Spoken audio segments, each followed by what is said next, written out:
guys, share ko lang dito po yan sa Cumano City, Asca area. Ito po ay sa Cumano.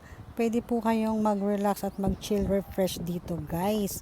Ayan, baka mapadaan kayo dito. Mapaganda po ng kanyang place. Yung mga view niya, pwede kayong mag-sightseeing, relax and chill dyan. Ayan, mag-refresh. Ito po ay isang parking at may river din po sila guys, no? Kaya lang sa sobrang init, medyo natutuyo nga yung ating tubig sa ilog. Ayan, pero mabato naman po siya at maganda rin po ang kanyang view. At doon po meron tayong kainan at ayan may mga upuan din tayo. Ito po ay parking at ayan ang toilet.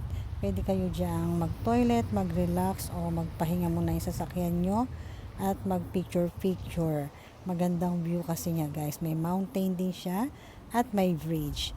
Ayan lang po, masishare ko lang sa inyo guys. Dito lang yan sa Cumano Asca area. Ayan lang. Bye! Thank you!